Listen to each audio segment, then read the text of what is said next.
દેખાય છે ને એના કરતા અહીંયા ઓછા દેખાય છે. કઈ વાંધો નહીં. દરેકની બુદ્ધિ શક્તિ પર આધાર રાખે છે કે પ્રથમ મહત્વ કોને આપવું. મારી દ્રષ્ટિએ સૌથી મોટું કોઈ નથી અને એના ગુણગાન ગવાતા હોય તો ત્યાં તમારી હાજરી હોવી જરૂરી છે. 3 કે 4 કલાક હોય ને એ 4 કલાકનો સમય તમારી વ્યસ્ત જિંદગીમાંથી કાઢીને પછી જો આ ગુણગાન તમને સાંભળવા નહીં મળે.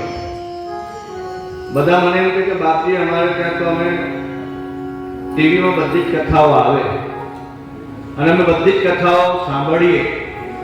હવે લાઈવ થઈ ગયું ને એટલે અમે તો બધું જ સાંભળીએ.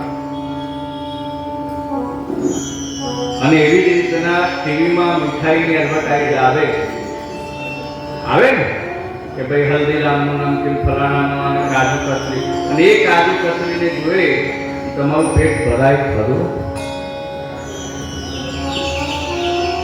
તે વખતે તમે પ્રેક્ટિકલ થઈ જાઓ. એવું હોય મારે એ તો જમવું પડે ને. કેવી વાત કરો છો? રોજ આપણે તમને ફોટો બતાવી દઈએ કે આજે જમવાના મેનુમાં ટેબલ પર મૂકી દો. અસ્મિતાબેન શું ખાવું છે? પનીર ટિક્કા. પનીર ટિક્કા લખી મૂકી દો. થાળી માટી લેવાનું, ફોટો જોઈ લેવાનો. પેટ ભરાય? ના ભરાય. તો વાસ્તવિકતા એ છે કે પ્રત્યક્ષ શ્રવણ કરવું, શિવ સભામાં ઉપસ્થિત રહેવું. અને આટલા દૂરથી તો તમે આવ્યા છો તે છતાં પણ તમે જો શિવ કથાને મહત્વ નથી આપતા તો પછી મારી પાસે તમારા માટે કોઈ શબ્દ જ નથી રહેતા. મારી પાસે દુનિયાની કોઈ ડિક્શનરીમાં તમારા માટે એવો કોઈ શબ્દ ઉત્પન્ન નથી થયો કે તમને શું કહીએ ખબર જ ના પડે. શું ઉપાધિ આપવી? ટૂંકમાં આજનો દિવસ બહુ પવિત્ર દિવસ છે.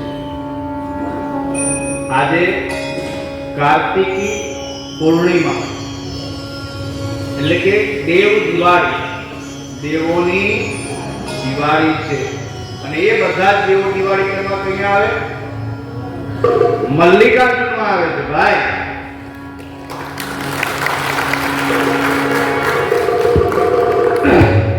અને કાર્તિક સ્વામી આખો મહિનો શિવજીએ કાર્તિક સ્વામીને સોંપ્યો છે. મારા મહાદેવની વ્યવસ્થા જો મોટા દીકરાને કીધું કે ભાઈ તું આગળ જા. આપણા વર્ષની શરૂઆત થાય ને નૂતન વર્ષાભિનંદન, એટલે નૂતન વર્ષાભિનંદનમાં કુમાર કાર્તિક સ્વામી તમારું સ્વાગત કરવા માટે તૈયાર હોય. અને ત્યાંથી કાર્તિક સ્વામી દેવોના સેનાપતિ, પ્રથમ પુત્ર. અને એ મહા સૌથી મોટો તહેવાર હોય. કેટલા દિવસ ચાલે દિવાળીનો તહેવાર? કાર્તિક ચાલુ થાય. આગલા 5 દાડા આસુના નહીં ગણવા માતાજીના. અશ્વિન માસના 11 એ 5 દાડા ગણવા અમાસથી દિવાળી. અને આ પૂનમ 20 દિવસનો તહેવાર. સૌથી મોટામાં મોટું પક્ષ કહેવાય. દ્વિદશમ સતત કહેવામાં આવે. દ્વિદશમ કહેવાય. નવરાત્રી શરદ પૂર્ણિમા સુધી ચાલે એટલે પાક્ષિક 15 દિવસનું કહેવામાં આવે. બધા આપણા બધા તહેવારો ટૂંકા નથી. ચૈત્રી પૂર્ણિમાએ હનુમાન જયંતિ સુધી તમારે બધા ઉત્સવો થતા હોય. રામજી રામનવમી કરો, એના 7 દિવસ સુધી હનુમાનજી ચૈત્રી પૂર્ણિમા કરો. અને આમ શાસ્ત્રોમાં કહ્યું છે કોઈ પણ અનુષ્ઠાન તમે કરો તે 15 દિવસથી ઓછું હોય નહીં. 9 દિવસનું પારાયણ થાય, 15 દિવસનું અનુષ્ઠાન થાય. 15 દિવસથી લઈને એક સત્ર કહેવામાં આવે, પાક્ષિક સત્ર કહેવામાં આવે. પછી 30 દિવસનું હોય, 45 દિવસનું હોય, 60 દિવસનું હોય, 90 દિવસનું હોય. અને ચતુર્માસ કરો તો 4 મહિના એટલે કે 120 દિવસનું ચતુર્માસનું અનુષ્ઠાન કહેવામાં આવે છે. અને એ વખતે શું કરવાનું હોય ચતુર્માસમાં? તો કે ચતુર્માસમાં તમારે એક ટાણું ભોજન કરવાનું. કારણ એ છે કે આ પ્રકૃતિમાંથી તમારું સર્જન થયું છે. તમે કોઈ સમયે એક માટીના કણ હતા, અને એમાં બીજ વાવ્યા, અને એ માટીમાંથી એને પોષણ બીજે લીધું, અને એ પોષણ તે ફળીભૂત થયું, અને એને કલગી લાગી, અને કલગી લાગતા એને ફળ બેઠા, અનાજ આવ્યા, અને એ તમારા માતા પિતાએ આરોગ્ય, અને એનાથી જે એમના શરીરમાં રસ ઉત્પન્ન થયું, રુધિર થયું, રુધિરમાંથી સર્જન રસ ઉત્પન્ન થતા, અને એ સર્જન રસ ઉત્પન્ન થતા તમારું બીજ મંડાણા છે અને તમારી ઉત્પત્તિ થઈ છે. માટે અન્નદાન સૌથી શ્રેષ્ઠ દાન ગણવામાં આવે છે. તો એક સમયે તમે એક અન્નના કણ હતા. અન્નના કણમાંથી તમારું રૂપાંતર થતા મનુષ્ય યોનિમાં તમે આવી ગયા. અને મનુષ્ય યોનિમાં આવ્યા પછી શું થાય છે કે જ્યારે પ્રાણ પથેરું ઉડી જાય ત્યારે આ પંચ તત્વો પૃથ્વી, જલ, અગ્નિ, વાયુ, આકાશ, આ પાંચ તત્વો પાછા માટીમાં ભળી જાય છે. એટલે જે જ્યાંથી આવ્યું ત્યાં પાછું ગયું. આ સૃષ્ટિમાં કોઈ તત્વ વધતું નથી અને કોઈ તત્વ ઘટતું નથી. અને વિજ્ઞાન આ વાતને પુષ્ટિ આપી. આ તો આપણા ઋષિ મુનિઓ પહેલેથી જ આ બધું, અને ઈશ્વરની વાણી અને વેદમાં આ બધા સૂત્રો લખેલા જ છે, પરંતુ લોકોને યાદ ના રહે. આપણે ત્યાં કેવી પ્રથા છે કે બહારથી કોઈ પેટર્ન થાય, અમેરિકા વાળો જાહેર કરે કે ભાઈ લીમડામાં આટલા ગુણ છે અને તમારા સોશિયલ મીડિયા પર વાંચો, એટલે પછી એ ભાઈ ચર્ચાના ચક્રોને ચડી જાય કે લીમડામાં તો બહુ ગુણ હે. તો અમેરિકા વાળાએ અપનાવ્યું. અલા, અમેરિકા વાળા પાસે તો કઈ સંસ્કૃતિ જ નથી. અંગ્રેજી સંસ્કૃતની ડિક્શનરીમાં કેટલા શબ્દો, કેટલા આલ્ફાબેટ, સ્વર અને વ્યંજન થઈને 26. સંસ્કૃતમાં, ગુજરાતીમાં કક્કો આટલા બધા હોય, પણ અત્યારના છોકરાઓને કક્કોય બોલતા ના આવડે. ગ ખ ગ ખ ગ તો એ આખો કક્કો પૂરો ના કરી શકે. એમાં સ્વર કયા, વ્યંજન કયા, તો માથું ખંજવારે, પછી મોબાઈલમાં મંડે જોવા. એટલે હવે તમે બધા તમારી સ્મૃતિને નષ્ટ કરવાનું કાવતરું એટલે કે આ મોબાઈલ તમારે મગજ પર જોર જ નથી નાખતું. મગજનો, મસ્તિષ્કનો નિયમ છે કે તમે કોઈ પણ વસ્તુને 45 દિવસમાં રિપીટ ના કરશો તમારી સ્મૃતિની બહાર જતું રહે છે. મનુષ્ય સ્મૃતિમાં આ સૂત્ર લખવામાં આવ્યું છે. માટે કહ્યું છે કે બ્રાહ્મણોએ નિત્ય વેદાભ્યાસ કરતા રહેવું. કારણ કે ઋચાઓ છે, તમે ઋચાઓનું પઠન ન કરો તો જે કંઠસ્થ કરેલી એક સમયની ઋચાઓ પણ તમને વિસ્મૃતિ થઈ જતી હોય છે.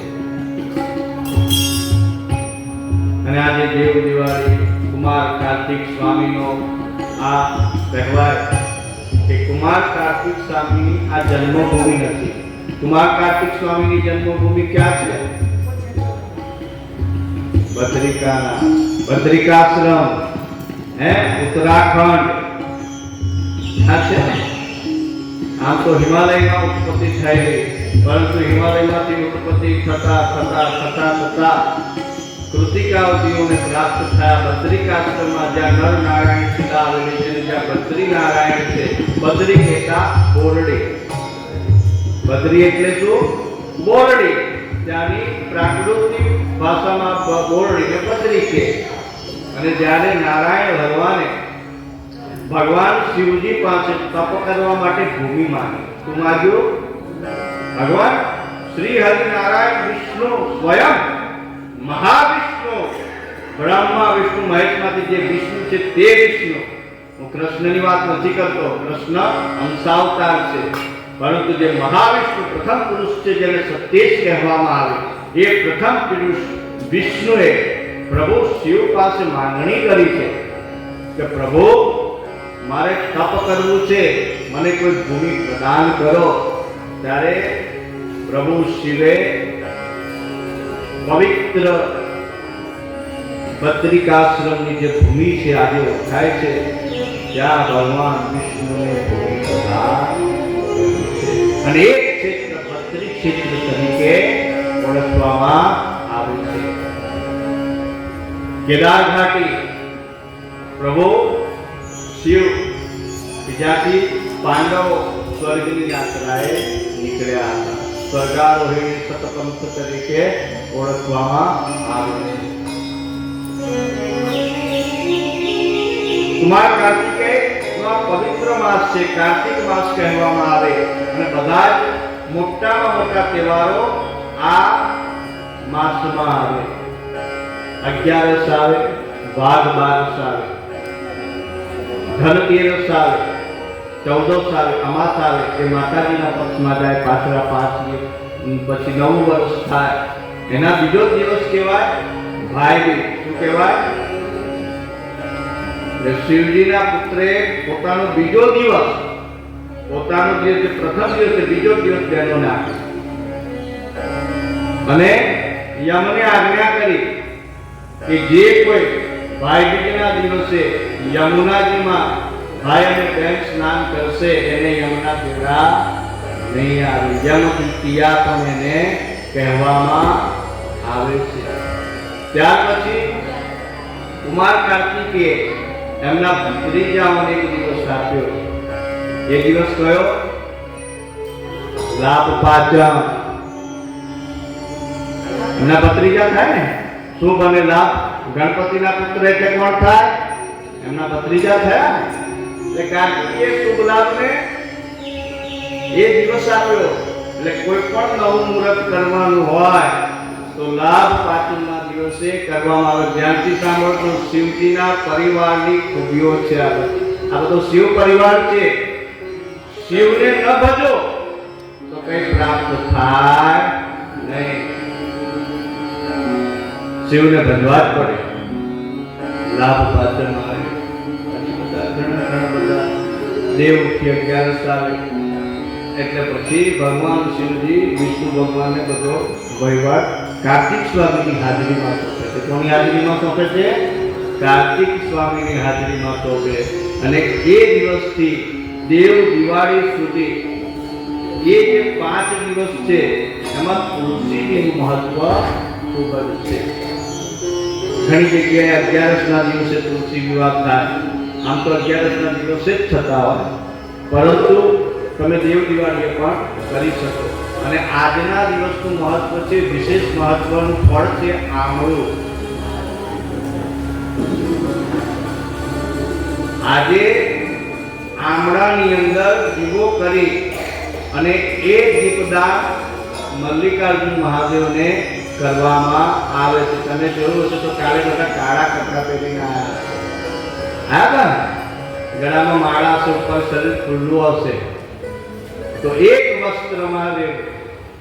આપણો વૈદિક ધર્મ છે, એક વસ્ત્રમાં રહેવું અને સિવેલું ના હોવું જોઈએ. કોઈ જગ્યાએ સિવેલું હોવું જોઈએ નહીં. અને ભીના કપડે, એટલે કે તમે જે માથાબોળ સ્નાન કરો, ડૂબકી મારો અને જે કપડા નીતરે અને એ તમારા તીર્થમાં સ્નાન કર્યા પછી તમારા વસ્ત્રોમાંથી જે જળના ટીપા પડે ને ભૂમિ પર, એનાથી પિતૃઓની તૃપ્તિ થાય છે. માટે એવો નિયમ છે કે તીર્થ સ્નાનમાં જાઓ તો જે કપડા પહેર્યા હોય એ ભીના કપડે જઈ અને પછી નજીકના તીર્થમાં તમારે પૂજન અર્ચન કરવું.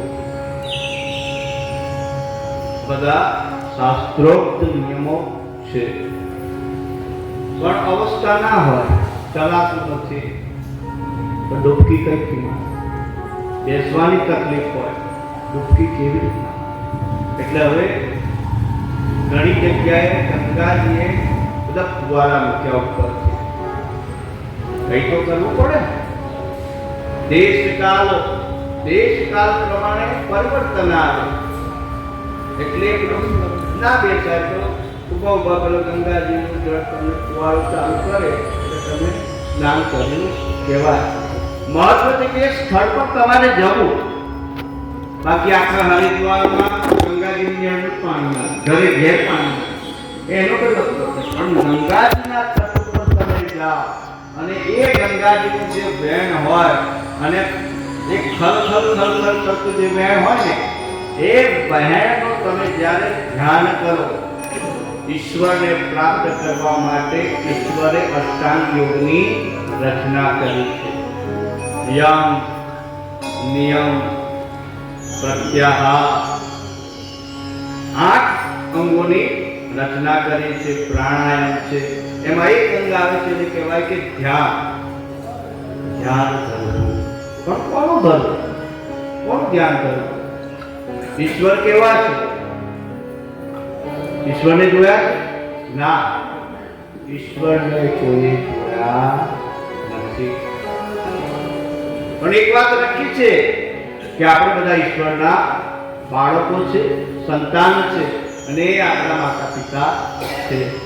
એટલે આપણે વિચાર કર્યો કે હું જેવો છું ને એવા જ મારા પિતા છે, એવી જ મારી માતા છે. માટે એક વિગ્રહની રચના કરી. વિગ્રહ કહેવાય કે મૂર્તિ. ભગવાનને મનુષ્ય મુખાકૃતિ આપવામાં આવે. બાકી જ્યારે જ્યારે પણ વિષ્ણુનું વિરાટ સ્વરૂપ તમે ફોટો જોયો હશે કે ભગવાન બહુ મોટા ઊભા છે અને બધા જ પ્રકારના પ્રાણીઓના મુખ એમને લાગેલા છે. તો એનાથી શું તમને સમજાય છે ફોટા રીતે? ખાલી મનુષ્યમાં જ ઈશ્વર છે? ના, વિષ્ણુ વિરાટ સ્વરૂપ એવું કહે છે કે 84 લાખ જેટલી યોની છે આ સમસ્ત ભૂ પર, એ બધામાં મારો વાસ છે. કીડીને જેટલો અધિકાર છે ને એટલો જ અધિકાર હાથીને છે, એટલો જ અધિકાર મનુષ્યને છે. જેટલો અધિકાર આ વાંદરાને છે ને એટલો જ અધિકાર મનુષ્યને છે. પરંતુ મનુષ્યને વધારે જોઈએ, વધારે સુવિધા જોઈએ. ના, મને આમ નહીં ચાલે. નહીં ચાલે તો ભોગવ. પછી ભોગવવા તૈયાર રહેજે. પણ જે દિવસે કીધું કે આ મને ચાલી જશે તો ઈશ્વર કહે કે આને બધું ચલાવી લીધું છે તો મારે પણ એના જીવનમાં કંઈક સુમેળ કરવો રહ્યો. फल उसी डाली को लगते हैं जिसकी डालियां झुकी हुई होती है. તમારામાં વિવેક કેવી રીતના પેદા થાય? ત્યાગ કેવી રીતના પેદા થાય? ધર્મ, અર્થ, કામ અને મોક્ષ એના પ્રથમ પગથિયા શું છે? તો કે ભક્તિ, જ્ઞાન અને વૈરાગ્ય. ભક્તિ કહેતા પ્રભુ શિવની પુત્રીને ભક્તિનું નામ આપવામાં આવ્યું છે. ગણપતિ ગજાનન મહારાજને જ્ઞાનનું સ્વરૂપ ગણવામાં આવે અને કુમાર કાર્તિકેયને વૈરાગ્યનું સ્વરૂપ માનવામાં આવે છે. જ્યારે શિવ પરિવારના આ અંગોને તમે અપનાવો છો, ભક્તિ, જ્ઞાન, વૈરાગ્ય, પરંતુ ભક્તિની શરૂઆત ક્યાંથી થાય? કેવી રીતના થાય? વિવેકથી ભક્તિની શરૂઆત થાય છે. તમારામાં વિવેક હોવો જોઈએ. અક્કડ પણ ઘણાને અભિમાન હોય તો મંદિરે રોજ જાઉં, હું રોજ આટલી માળા કરું, આટલું બધું દાન કરું. અરે ભાઈ, તું કોઈના પર ઉપકાર નથી કરતો. એ તું તારા પોતાના આત્માના કલ્યાણ માટે કરે છે. બીજો નથી કરતો એટલે તારાથી હીન છે એવું નહીં સમજતો. કદાચ એ આંતરિક રીતના કરતો હોય, એના કર્મ તમને શું ખબર હોય? કોઈને નીચો માનવો નહીં, કોઈને હીન માનવો. અને તમે જે કર્મ કરો છો એનું અભિમાન કદી આપવું જોઈએ નહીં. જો અભિમાન આવે ને તો તમારું વિવેક જતો રહે. વિવેક કરો તો તમને ભક્તિ પ્રાપ્ત થતી નથી. પછી બધો આડંબર કહેવામાં આવે. શું કહેવામાં આવે? આડંબર કહેવામાં આવે. ભક્તિ કેવી હોય? ભક્ત કેવો હોય? ભક્ત તો નરસિંહ મહેતા જેવો હોય. નરસૈયો ભગવાનનું ભજન થાય ત્યાં એના તંબુલો લઈને બેસી જાય. વૈષ્ણવજન કોને કહેવાય? વૈષ્ણવજન તો તેને રે કહીએ રે જે પીડ પરાઈ જાણે રે. શું કીધું? જે પીડ પરાઈ જાણે રે. પોતાની પીડના ગુણગાન ના કરે. મારો પગ તૂટી ગયો છે, મને આ થયું છે, તારા દેહના કર્મો છે, ભોગવી લેજે આ જન્મે. નહીતર જો આ જન્મમાં તું રહ્યો ને તો બીજા જન્મમાં પણ તારે બધું ભોગવવાનું થશે. પીડ પરાઈ જાણે. આપણે વસ્ત્ર પહેરી લીધા, જે તે સંપ્રદાયનું તિલક કરી દીધું અને એકબીજાને સંબોધન કરવાથી તમે વૈષ્ણવજન થતા નથી. તમારું વાણી અને વર્તન એક હોવું જોઈએ. આપણે કોઈને એમ કહીએ ને, એક નાનકડું તમને દ્રષ્ટાંત આપો. આજે ઘણા બધા પ્રસંગ લેવાના છે, ઘણું બધું ઉપદેશ કરવાનું એ થાય, પરંતુ સમય એવો દોડતો રહે ને પાછો આવી જવો પડે. એક સંત હતા,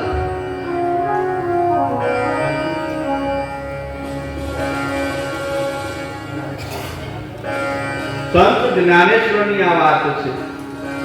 તો સંત જ્ઞાનેશ્વર મહારાષ્ટ્રમાં થયા અને જ્ઞાનેશ્વરી ગીતા, કે જેમને કહેવાય છે કે પાડા પાસે ગીતાના શ્લોકોનું પઠન કરાયું હતું. જ્ઞાનેશ્વરજીનું ચરિત્ર જો તમને મળે તો વાંચજો. જ્ઞાનેશ્વરી ગીતા પણ છે, એમની ગીતા ઉપર ટીકા કરી અને જ્ઞાનેશ્વરી ગીતા કહેવામાં આવે. મૂળ ગીતા તો શિવજીએ માતા સતીને કહી હતી અને એ જ ગીતા સૂર્ય ભગવાને અનુગ્રહ કરીને સૂર્ય પાસેથી કૃષ્ણ ભગવાને સામે, અને મહાભારત યુદ્ધમાં કૃષ્ણ ભગવાન એને અનુગીતા લખેલું છે. ગીતાની ઉપર શું લખેલું છે? અનુગીતા.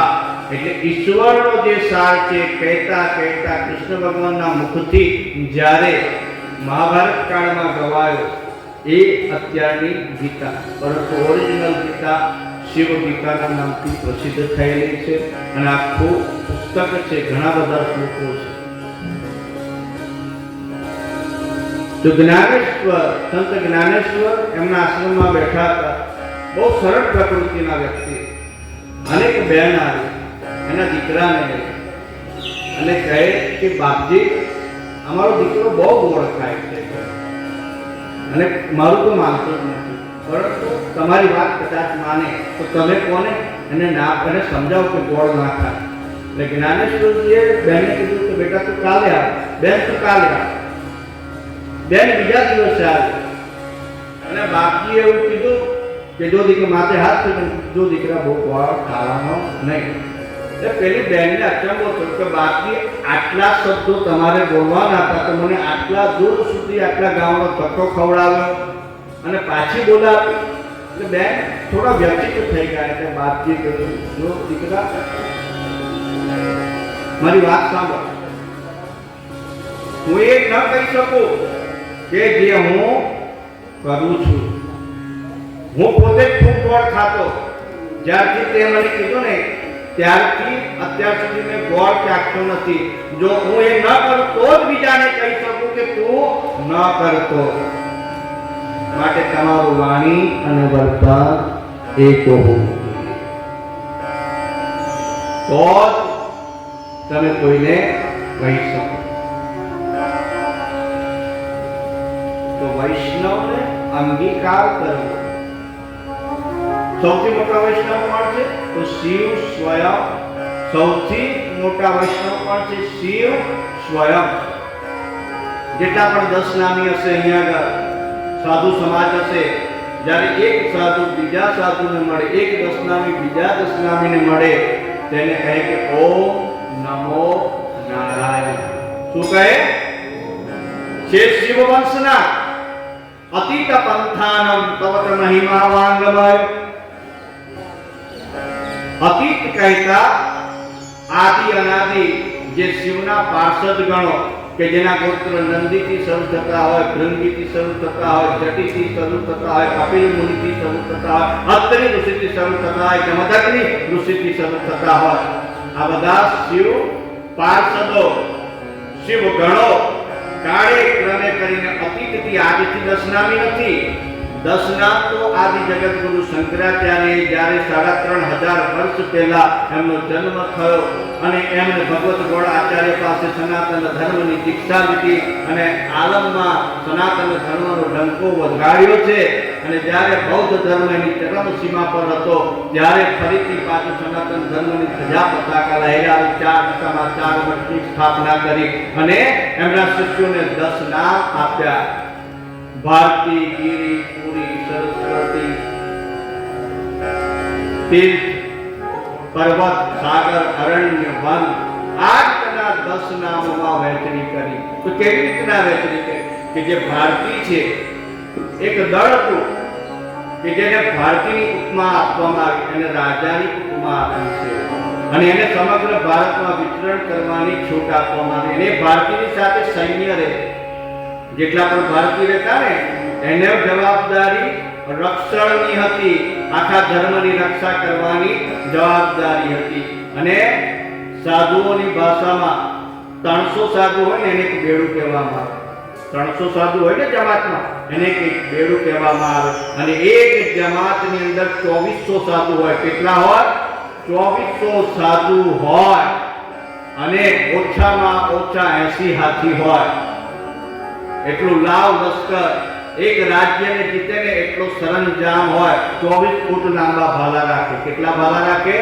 24 ફૂટ લાંબા ભાલા રાખે. ચંદ્ર પ્રકાશ, સૂર્ય પ્રકાશ, ચંડી પ્રકાશ, ભૈરવ પ્રકાશ, આ 4 પ્રકારના ભાલા આપવામાં આવે. 24 ફૂટ લાંબા ભાલા.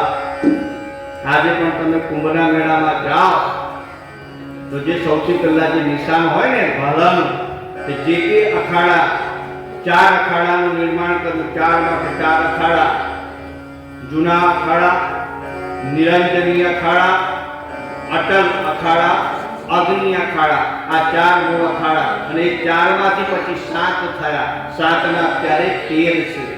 ભારતના બંધારણે માત્ર ને માત્ર 13 અખાડાને ધર્મ તરીકે એને અનુમતિ આપી, જેને બંધારણ સ્વીકારેલું છે. અને હિજ હોલીનેસ હાઈનેસ કોની આગળ લાગે?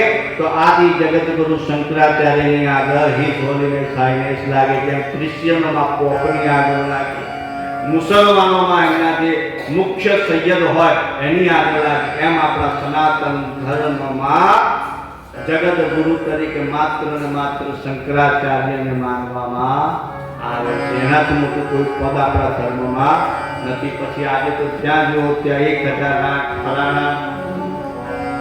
આચાર્ય કોને કહેવાય? આચાર્ય કોને કહેવાય? શંકરાચાર્ય, જેને શિવ અને શંકરનો સમન્વય કરી અને શંકર ભાષ્ય સૂત્રસાર નામનો મહાગ્રંથ આપ્યો છે. જેમને દર્શન શાસ્ત્ર આપ્યું. દર્શન શાસ્ત્ર શું આપ્યું? અહમ બ્રહ્માસ્મિ, એકોહમ, હું પોતે બ્રહ્મ છું. એમનું દર્શન શાસ્ત્ર. હું અને શિવ જુદા નથી, એમનું દર્શન શાસ્ત્ર છે. તેમને કે દર્શન આપ્યું કે હું પોતે શિવ સ્વરૂપ છું. અવસ્થાના જે વૈદિક અવસ્થાઓ છે, જે વૈદિક પરંપરા છે, 4 અવસ્થા છે: બ્રહ્મચર્ય આશ્રમ, ગૃહસ્થ આશ્રમ, વાનપ્રસ્થ આશ્રમ, સંન્યસ્ત આશ્રમ. છેલ્લો આશ્રમ કયો આવે? સંન્યસ્ત. તમે 75 વર્ષની ઉપર જાઓ એટલે તમે સંન્યાસી છો. 75 વર્ષ પછી માણસને શું કરવાનું? એનો હાથી ના મૂકતો હોય તો. અને 50 પછી 51 વનમાં પ્રવેશ કરો. 52 હજુ 2 વર્ષ એવાય આવી જાય તે પણ, એટલે પછી પણ કરતો થઈ જાય. એને બધા વાંધા લટકા શરૂ થઈ જાય. 53 54 પાછું 2 વર્ષમાં એને સમજ પડી જાય કે બધું ખોટું છે, પાછું વનમાં આવી જાય. 55 તો તમે વનમાં આવ્યા, વાનપ્રસ્થ થયા, ગ્રહસ્થી હતા, હવે તમારા દીકરા ગ્રહસ્થી થયા. હવે પદનો મોં છોડી દો, હું કહું એમ જ થાય, એ જીદ છોડી દો, એ કડક વલણ છોડી દો. આ તમે નદીના પ્રવાહમાં તમારે જવું હોય ને તો નાવડી, તુલસીદાસજી કહ્યું છે કે નદી નાવ સંજોગ. જે નદીના પ્રવાહમાં તમારે જવું હોય તો પ્રવાહની સાથે સાથે ચાલો, અને પ્રવાહની વિરુદ્ધમાં જશો તો શું થશે? નાવડીમાં પાણી ભરાઈ જશે અને નાવડી ઊંધી ડૂબી જશે. તમારી નાવડી ભવસાગરને પાર કરી શકે નહીં. તમે પ્રકૃતિના નિયમની વિરુદ્ધ જશો તો પ્રકૃતિ તમને છોડવાની નથી. તમારી બે અવસ્થા છે. અત્યારે તમે એમ કહો કે હું તો જવાન હતો અને હું તો આમ કરતો તેમ કરતો, ભૂતકાળને ભૂલી જા, વર્તમાન કાળમાં તું જીવે છે. અત્યારે તારી શું પરિસ્થિતિ છે? તારાથી પાણીનો ગ્લાસ ઉઠાવાતો નથી, તારાથી ચોખ્ખું બોલાતું નથી. તું બોલે છે ને અંગમ ગલિતમ પલિતમ મુંડમ દસતા બહીનમ જાતમ તુંડમ વૃત્તો જાતિ ગ્રહિત્વા કંડમ તદપિન મુચ્યતિ આસા પિંડ ભજ ગોવિંદ ગોવિંદમ ભજ મૂળમતે ગોવિંદમ ભજ મૂળમતે પુનરપి જનની પુનરપి જનની જનની કથલે જયની સૈન્યમ ભજ ગોવિંદમ ભજ ગોવિંદમ ભજ ગોવિંદમ ગોવિંદમ ભજ મૂળમતે. હે મૂર્ખ, બધો તને જ્ઞાનનો પ્રકાશ થતો નથી. આ તારું શરીર જરાને પામ્યું છે, આ તારું માથું છે ને હવે સ્થિર રહેતું નથી, ટુમડાની પર એમ ડોલવા લાગ્યું છે, અને તારી કમળની કડી જેવા જે દાંત હતા, લોકો વખાણ કરતા હતા તારા સૌંદર્યના, હવે કરચલીઓ પડી ગઈ છે, બોખો થઈ ગયો છે, મોઢામાંથી બોલે ને તો ભોક ભોક ભોક કરીને બધી હવા બહાર નીકળે છે, અને સીધું ચલાતું નથી, કમર દાંતેડા જેવી થઈ ગઈ છે, દંડાનો સહારો લેવો પડે છે, વૃદ્ધાવસ્થાને પહોંચ્યો છે, છતાં પણ તારી આશા મળતી નથી, તારો લોભ મળતો નથી, તારી તૃષ્ણા મળતી નથી, તારી માયા મળતી નથી, તને સત્યના જ્ઞાનનો અહેસાસ થતો નથી. છતાં પણ તું માયામાં રહ્યો છે, મારું કામ કરવા રહ્યો છે. તારો હવે સમય છે કે ભગવાનનું ભજન કરવાનો. તારી ખબર છે ઈશ્વરના દ્વાર ઉપર તું ઊભો છે, કઈ ઘડીએ એનો બોલાવવા આવશે ખબર ના, ના કોઈ ચિઠ્ઠી ના સંદેશ. ક્યારે બોલાવવા આવી જશે ને ત્યારે એ દોરી ખેંચી જશે કે ચાલો ભાઈ આ તમારું સ્ટેશન આવી ગયું, ગુજર હૈ ગુજર હૈ गुजर है गुजर है. रुकना भी क्या हो तो न रुक सकोगे, न चाले कोई बहाना है. તમારા લાખ બહાના છે ને કોઈ ચાલવાના નથી. તમને તો બહુ ઈચ્છાઓ, ઈચ્છાનો અંત હોય, એક ઈચ્છા પૂરી થાય. જોજો માણસની ઈચ્છાઓમાં પરિવર્તન કેવું આવે, નાનકડો હોય મોટો થાય. એટલે ભગવાનની પાસે શું માંગે? ભગવાનની પાસે માંગે કે મને વિદ્યાભ્યાસમાં સહાય કર. થોડોક મોટો થયો, ભણી ગણી રહ્યો, એટલે ઈશ્વરની પાસે માંગે કે મને કારકિર્દીમાં સહાય કર, મારા ધંધા વ્યવસાયમાં રોજગારમાં બરકત આપ. પછી શું માંગે? કુંવારા હોય તો ભગવાનના મંદિરે જઈને માંગે કે મને સારી ધર્મપત્ની આપજે ભાઈ. मनोवृत्तानुसारिणी तारिणी दुर्ग संसार सागर से कुलोद्भवाम यशो देहि दिशो जहि. पत्नी केवी होवी જોઈએ? मनोवृत्तानुसारिणी तारिणी दुर्ग संसार सागर से कुलोद्भवाम,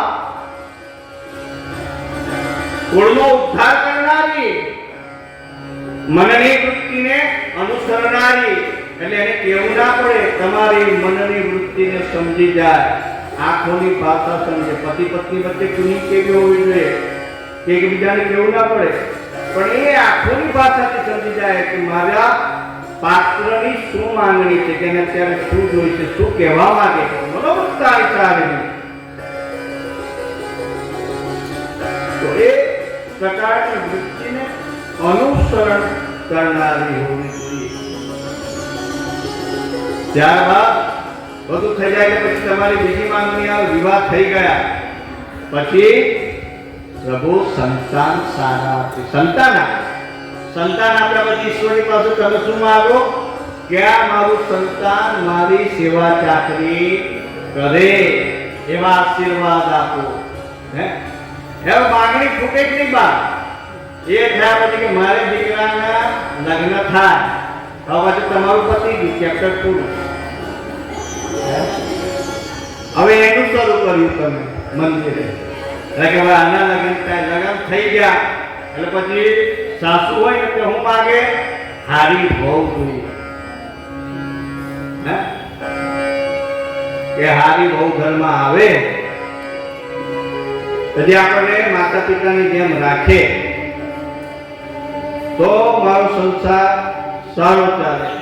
કારણ કે બધું ભેગું કરી રાખ્યું હોય, ઘર બનાવ્યું હોય, બધી વ્યવસ્થા કરી હોય, એને તો બધી તકલીફ જ બેઠી હોય.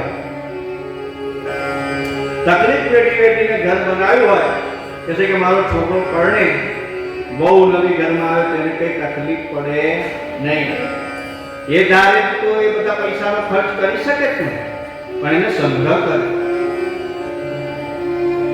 એને ફરવાનું મન થાય, એને સારા સારા ઘરેણા પહેરવાનું મન થાય, એને સોનાના હાર પહેરવાનું બેન મન થતું હશે, બધું મન એને થતું હોય, પણ એ પેટે પાટા બાંધે નો બાપ હોય ને તો ઓવર ટાઈમ કરતો હોય, પગે ચાલીને જતો હોય કે 10 રૂપિયા બચશે ને તો મારા છોકરાની ફી ભરાશે.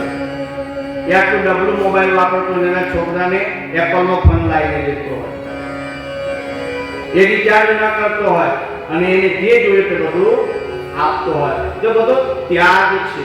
શું છે? ત્યાગ છે. એ બધો ત્યાગ કરે તમારા માતા પિતા અને પછી નવું પાત્ર જે આવે તે એવું કે તમે કર્યું છે શું? તમે કર્યું છે શું? અને પછી એ તમને શીખવાડ, આવું નહીં આવું કરવાનું, આમ નહીં આમ કરવાનું, ભૂલી જવાનું. કારણ કે પીપળાનું ઝાડ છે ને, પીપળાના પાંદડુંથી એ પાંદડું પડ્યું અને પેલા ઉપરો ફૂટતી હતી ને હસવા લાગી ગયડા પાન પર. ખરકા પાને કીધું કે ધીરી બાપુડિયા મુજ વીતી તુજ વીતશે. ધીરી બાપુડિયા, હું ખરું છું ને, અત્યારે તું ઉગે છે પણ તારે પણ એક સમયે ખરવાનું થશે. ગળપણ નહોતું જોઈતું ને ક્યાંથી આવ્યું. તો પુરાણ એવું કહે છે, શિવ મહાપુરાણ એવું કહે છે કે તમે એડજસ્ટ થતા શીખો, દરેક પરિસ્થિતિમાં તમે અનુકૂળ થતા શીખો. અને માટે તીર્થાટનની આજ્ઞા આપી છે. શાની આજ્ઞા આપી છે? તીર્થાટન કરવું વાનપ્રસ્થ અવસ્થામાં, જેથી કરીને તમે અહીંયા ઘર જેવું તમને કશું ના મળે. ગમે એટલા તમે પૈસા ખર્ચો, ગમે એટલી સુવિધા હોય, પરંતુ ઘર જેવી વ્યવસ્થા ના સચવાય. એટલે તમારે શું કરવું પડે? એડજસ્ટ કરવું પડે. આપણે ઘરે સવારે ઉઠતા તો આપણને ગરમ ગરમ ઉઠતાની વારમાં પથારીમાંથી પગના કે ચા કે કોફી, આ તમને મનપસંદ જે કે નાસ્તો હોય કે જે ફૂડ હોય જે તમે ખાતા હોય, ખોરાક ખાતા હોય, તમારી દિનચર્યા હોય, એ દિનચર્યામાં આખો બદલાવ થઈ જાય. પરંતુ એક હોય કે પ્રભુના સાનિધ્યમાં તમને તમારી દિનચર્યા બદલાતા છતાં પણ તમને તકલીફ નથી પડતી અને એક આનંદની અનુભૂતિ થાય છે. તો તીર્થ કરવાથી શું ફળ મળે? તો કાયિક પાપોનો નાશ થાય છે. 3 પ્રકારના પાપો આપણાથી થાય: કાયિક, વાચિક અને માનસિક. વાણીથી થતા પાપનો પરિહાર શું બતાવ્યો છે પુરાણોમાં, વેદોમાં, શાસ્ત્રોમાં? તો કે વાણીથી થતા પાપોના પરિહાર પ્રાયશ્ચિત રૂપે તમારે દેવ યજ્ઞ કરવો. શિવ મહાપુરાણમાં પંચયજ્ઞનું વર્ણન કરવામાં આવ્યું છે કે જે વિશ્વેશ્વર સંહિતામાં વર્ણન કરવામાં આવ્યું છે. પંચ મહાયજ્ઞ કહેતા સૌથી પહેલા અતિથિ અગ્નિની પૂજા કરવી, ગ્રહપતિ અગ્નિની પૂજા કરવી. તમારા ઘરમાં જે અગ્નિ મહારાજ પ્રગટ થાય છે, અગ્નિ પ્રત્યક્ષ દેવ છે, સૂર્યનું સ્વરૂપ માનવામાં આવે. અને અગ્નિને જ્યારે પણ તમે પ્રગટ કરો તો પ્રત્યક્ષ પ્રગટ થનાર પ્રત્યક્ષ દેવ છે. માટે આપણા જેટલા પણ સંસ્કાર છે જન્મથી લઈને મૃત્યુ પર્યંતના 16 સંસ્કાર કહેવામાં આવે. 16 સંસ્કાર અગ્નિની હાજરીમાં કરવામાં આવે છે. અહીંયા કોઈ બ્રાહ્મણો, ઘણા બ્રાહ્મણો છે, ભૂદેવ આપણા યાત્રામાં ઘણા આવેલા છે. ભલે કર્મકાંડ કરતા હોય કે ના કરતા હોય, પણ બાપ દાદાઓ પૂજા કરતા હોય, એનો વારસો તો થોડો ઘણો 100માં 10% તો જળવાયો હોય, 100% નહીં, પણ 10% તો એક વારસો જળવાયો અને આજે જળવાયેલો જ છે. એટલે દીવાદર્શી કરવા, દીવો પ્રગટાવો, અને જ્યારે દીવો પ્રગટાવો ને ત્યારે બ્રાહ્મણ જ્યારે કોઈ પણ કર્મ કરાવે, પૂજા કરાવે ને, તો સૌથી પહેલા દીપ પ્રાગટ્ય કરાવે. દીપ જ્યોતે નમોસ્તુતે, અને પછી કેવડાવે, હાથમાં જળ લેવડાવે, ચોખા આપે, ફૂલ આપે, અને બ્રાહ્મણ એવું તમને સમજાવે કે ભાઈ તમે એવું બોલો. શું બોલો? કે મમ કર્મના સાક્ષી ભવઃ, સુસ્થિરો ભવઃ, ચ અત્ર સ્થાપિત ભવઃ, વર્ણ ભવઃ, સુમંગલ ભવઃ.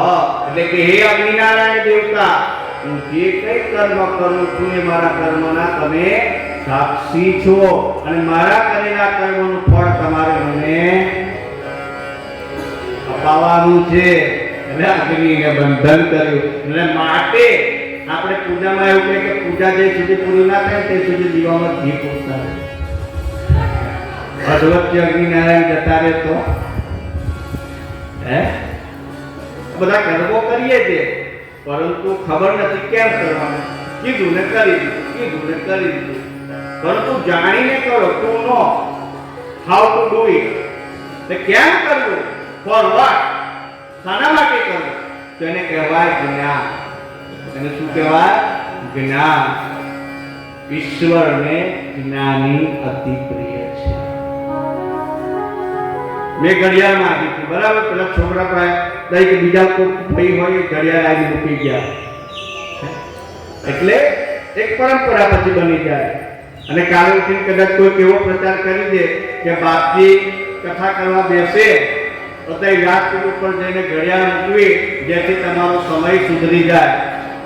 અત્યારે બધા ટીવીની અંદર એવા કેટલાય કથાકારો આવે છે, તમે હવે જાત જાતની પુરાણોમાં કશું જ લખ્યું નથી, કારણ કે 24,000 શ્લોક જે વેદવ્યાસજીએ લખ્યા છે, એ શિવ મહાપુરાણ જે અમે વાંચ્યું છે, જેટલા ગ્રંથો વેદના 18 પુરાણ છે, બીજા ઉપપુરાણ કરી 26 છે, એ સિવાય આગમ નિગમ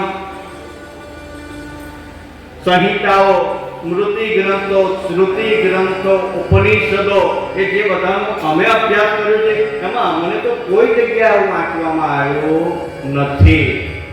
પણ પછી પ્રચાર થઈ જાય કે મહારાજ કોઈ પણ તમારે ત્યાં કથા થાય ને, તારો સમય ખરાબ ચાલે છે, હા, તો કે મહારાજની વ્યાસપીઠ પર જઈને ઘડિયાળ મૂકી દેજો, જો પછી તારો સમય કેવો સુધરી જાય. પેલા મહારાજ મારી ઘડિયાળ ભૂલી ગયો ઉતાવળમાં, મને સમયની મર્યાદા ખબર પડે ને, તમે ઘડિયાળ મંગાવો, પછી પ્રચાર થઈ જાય કે બાપુ મલ્લિકાર્જુનમાં ઘડિયાળ મુકાય છે, પછી બધી જ કથામાં બધી ઘડિયાળ ડર. આપણે ત્યાં પરંપરાઓ આવી રીતે ના બને છે. કેમ? તો કે ખબર નહીં. આવું કેમ? તો કે નથી જાણતા, પણ બસ હવે કરો ને આપણે કે. અને પછી એમાં ઘડિયાળમાં કેવું છે કે પેલા એ 200 વાળી મૂકીને આપણે 1000 વાળી, પાછું કોઈ ભગત આવે કે આપણે સોનાની ઘડિયાળ મૂકીએ, એમ કરતા કરતા એનું મૂલ્ય વધતું જાય છે. ઈશ્વર તમારી પાસે કશું માંગતું નથી, તમે શું આપવાના છો?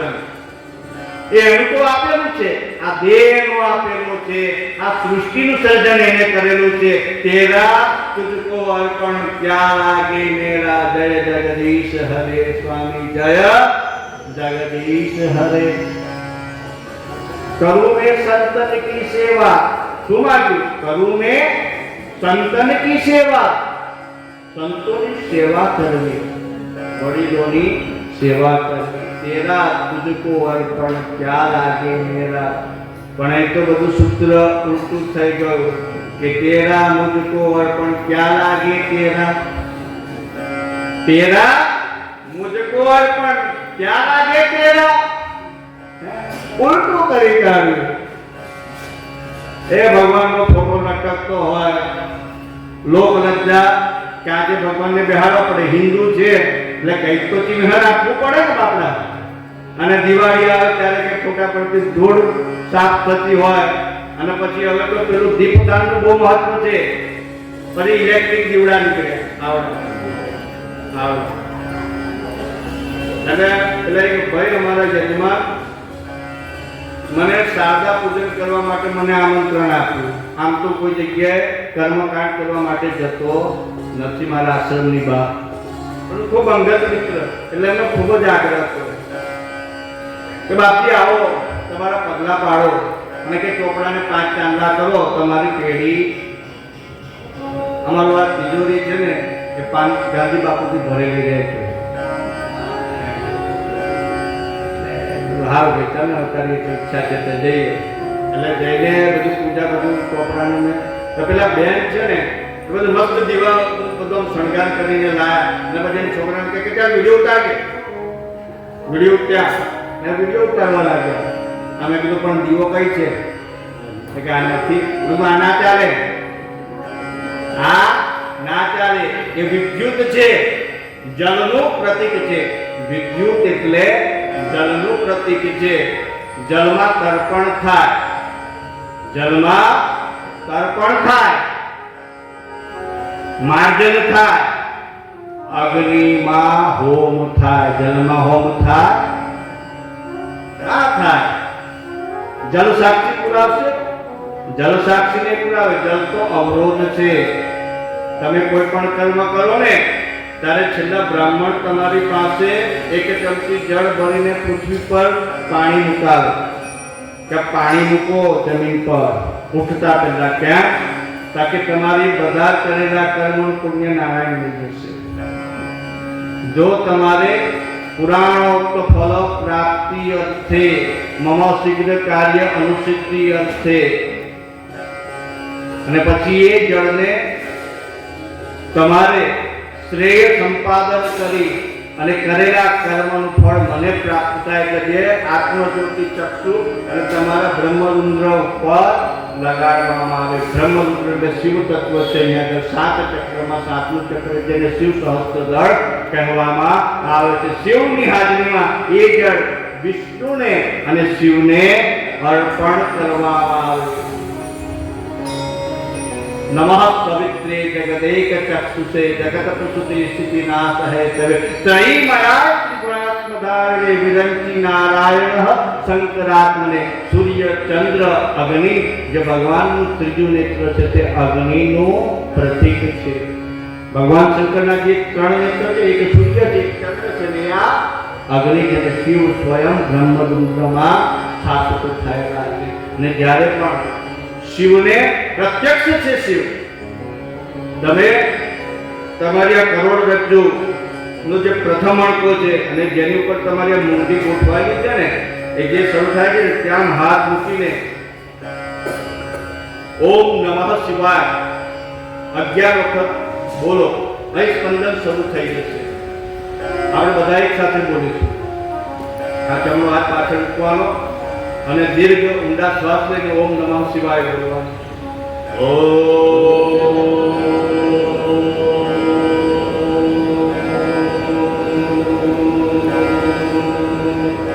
નમઃ શિવાય.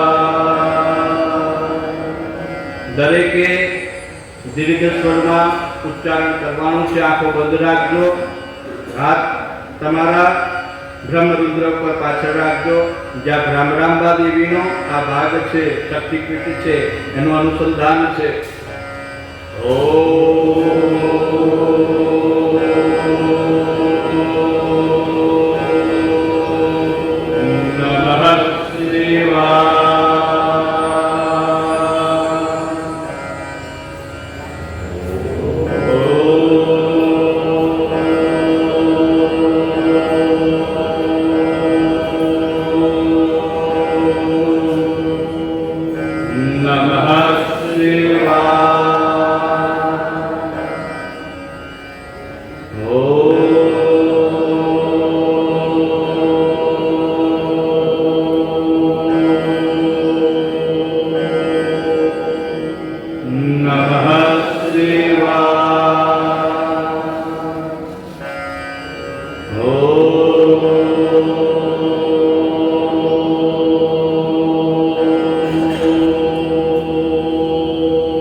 અને પાછળની તરફ રાખવી.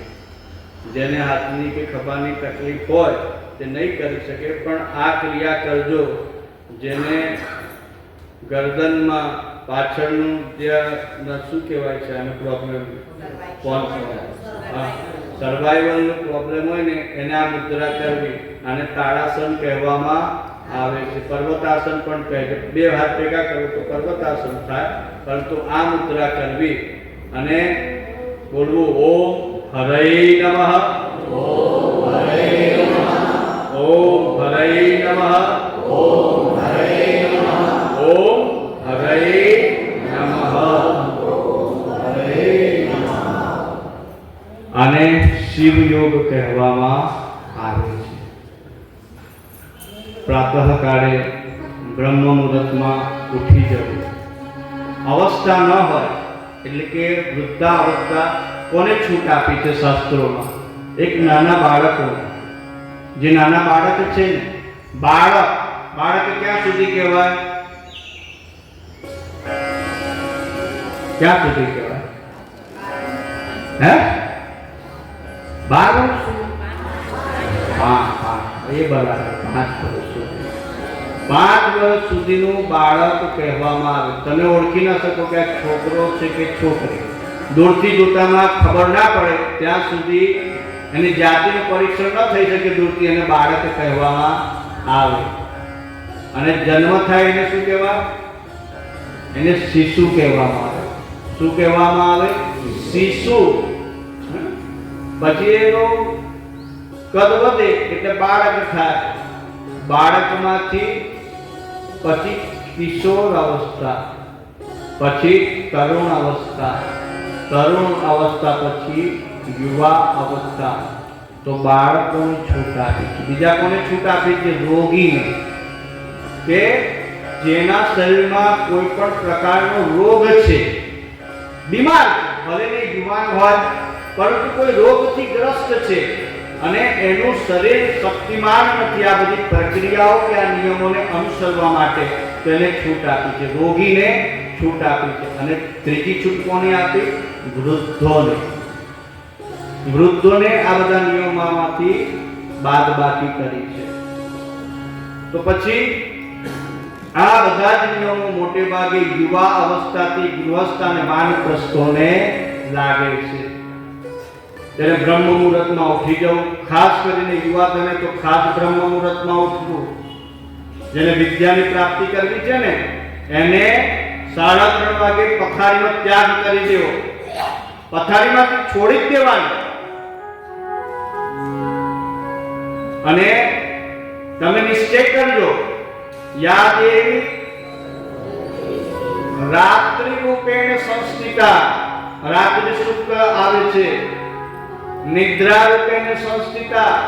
નમસ્તસ્ય નમસ્તસ્ય નમસ્તસ્ય નમો નમઃ. જેને ઊંઘ ના આવતી હોય, અત્યારે મોટા ભાગનાને બીમારી છે અનિદ્રા. એવી બીમારી અનિદ્રા નામની બીમારી છે. અનિદ્રા થતા પછી એને માનસિક હતાશા, ડિપ્રેશન આવી જાય છે.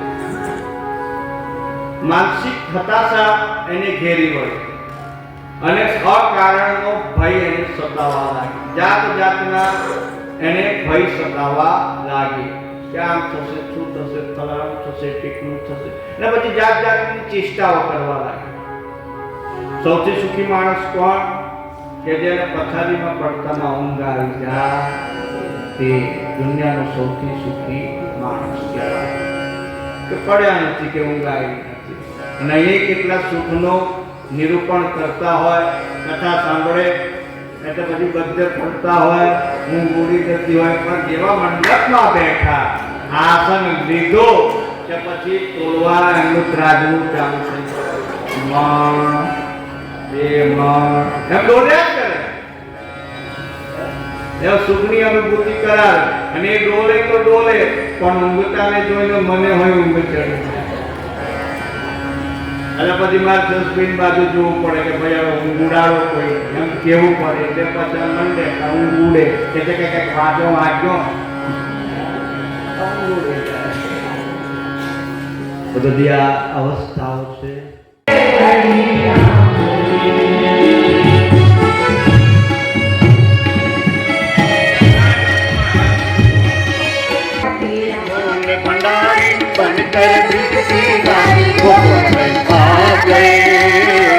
सामने आ गए।